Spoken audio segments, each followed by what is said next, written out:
సంక్షేమం అభివృద్ధి చేస్తామని చెప్పి అధికారంలోకి వచ్చిన కూటమి ప్రభుత్వం ఆ దిశగా పయనిస్తోందని కోవూరు ఎమ్మెల్యే వేమిరెడ్డి ప్రశాంతిరెడ్డి అన్నారు. 2 ఏళ్ల నమ్మకం అభివృద్ధి సంక్షేమ కార్యక్రమంలో బుచ్చిరెడ్డిపాలెం మండలం పెనుబల్లిలోని బీసీ కాలనీ చెల్లైపాలెంలో సోమవారం సాయంత్రం కోవూరు శాసనసభ్యులు వేమిరెడ్డి ప్రశాంతిరెడ్డి ప్రజలతో మాటామంతి కార్యక్రమం నిర్వహించారు. ఈ సందర్భంగా పెనుబల్లి గ్రామంలో మహిళలు వృద్ధులతో కలిసి రచ్చబండ వద్ద ఎమ్మెల్యే మమేకమయ్యారు. ప్రజల నుంచి అర్జీలు స్వీకరించారు. ఈ సందర్భంగా ఎమ్మెల్యే మాట్లాడుతూ తెలుగుదేశం ప్రభుత్వం బీసీల ప్రభుత్వమని, బీసీలకు ఎప్పుడూ కూడా మన ప్రభుత్వం పెద్దపీట వేస్తుందని ఎమ్మెల్యే తెలిపారు. ప్రభుత్వం స్త్రీ శక్తి పథకం ద్వారా మహిళలకు ఉచిత బస్సు ప్రయాణంతో ఎంతో ఆర్థిక చేయూతనిస్తోందన్నారు. 2026-27 బడ్జెట్లో బీసీల సంక్షేమం కోసం ఏకంగా 51,000 కోట్లు కేటాయించామన్నారు. ఇది రాష్ట్ర బడ్జెట్ చరిత్రలోనే బీసీలకు ఇచ్చిన అత్యున్నత ప్రాధాన్యత అన్నారు. మత్స్యకారుల సంక్షేమం కోసం అధికారంలోకి వచ్చిన ఈ 2 ఏళ్లలోనే వేట నిషేధ భృతి 505 కోట్ల రూపాయలు ఖర్చు చేసిన ఘనత మన ప్రభుత్వానిదన్నారు. ప్రమాదవశాత్తు చెట్టుపై నుంచి పడి మరణిస్తే ఇచ్చే ఇన్సూరెన్స్ 10 లక్షలకు పెంచామన్నారు.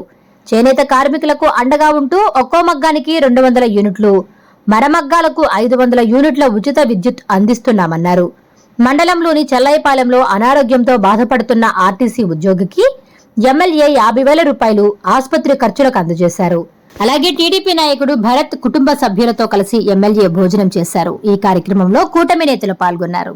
అందరి దగ్గరికి ఇక్కడ బీసీ కాలనీకి వచ్చి ఇక్కడ మిమ్మల్ని అందరినీ చూడడం నాకు చాలా సంతోషంగా ఉంది.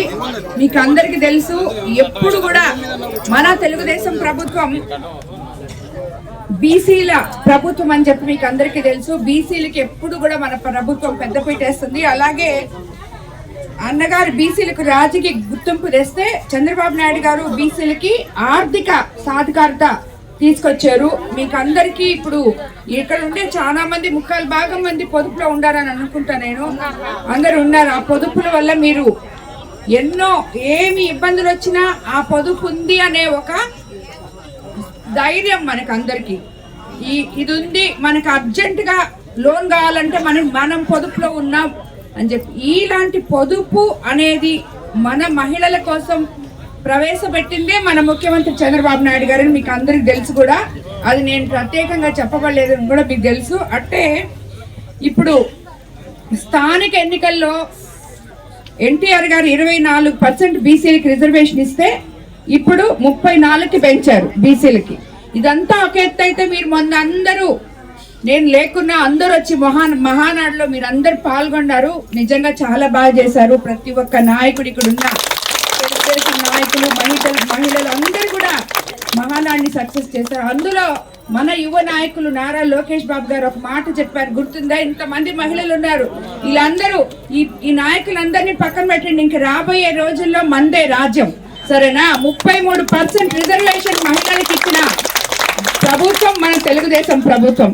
ఈ రోజు రేపు రాబోయేటప్పుడు మీకు పంచాయతీ సర్పంచ్లు అయితేనేమి, వార్డ్ మెంబర్లు అయితేనేమి, ఎంపీటీసీలు అయితేనేమి, ఇలాంటివన్నీ స్థానిక సంస్థల్లో కూడా మనకి పైన 33% వచ్చినా రాకపోయినా ముందుగా మన ముఖ్యమంత్రి చంద్రబాబు నాయుడు గారు, నారా లోకేష్ బాబు గారు మన మహిళల కోసం, మన ఆంధ్రప్రదేశ్ కోసం 33% రిజర్వేషన్ ఇచ్చారు. కాబట్టి మీరు అందరు రెడీగా ఉండండి. మీ మహిళలు ఎట్లా చేస్తారో చూపిస్తామని చెప్పాలి, సరేనా? అది ఎక్కడకూడదు ఎవరైనా కానీ.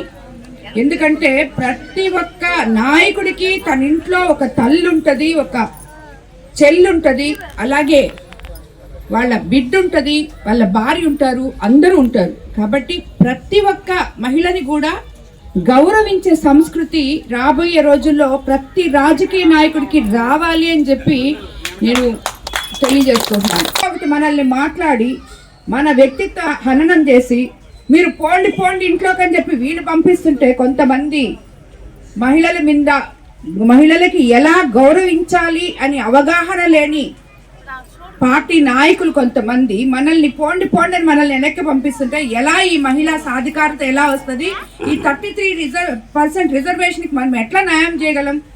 మనకి ఎప్పుడు కూడా ఒక మహిళ రాజకీయాల్లోకి వస్తే ఆ మహిళని పార్టీలకు అతీతంగా మహిళ అనే ఒక్క పదానికే గౌరవం ఇవ్వాలి. మినిస్టర్ అనితా గారిని గురించి ఏదంటే అది మాట్లాడారు, అది నిజంగా చాలా తప్పు.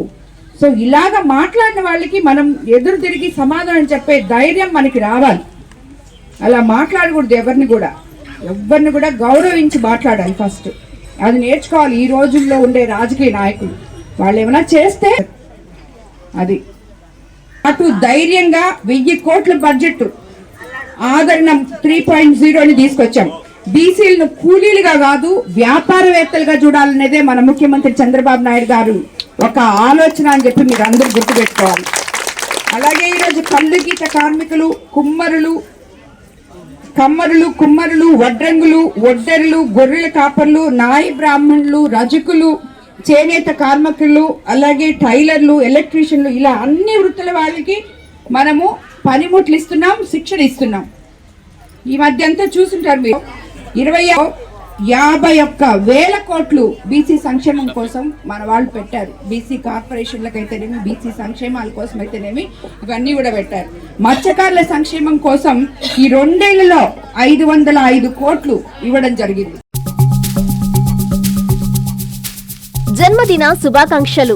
నారాయణ అంటేనే అభివృద్ధి, నారాయణ అంటేనే నెల్లూరు అనేలా ప్రజలు ఇచ్చిన తీర్పుతో రాష్ట్రంలోనే అత్యధిక మెజారిటీతో గెలిచిన వారిలో ఒకరుగా కీర్తికెక్కి నెల్లూరు అభివృద్ధితో పాటు ప్రజలు చిరకాలంగా ఉన్న నెల్లూరు స్మార్ట్ సిటీ కలను నెరవేరుస్తున్న ఆంధ్రప్రదేశ్ మున్సిపల్ పట్టణాభివృద్ధి శాఖ మంత్రివర్యులు శ్రీ పొంగూరు నారాయణ గారికి జన్మదిన శుభాకాంక్షలు.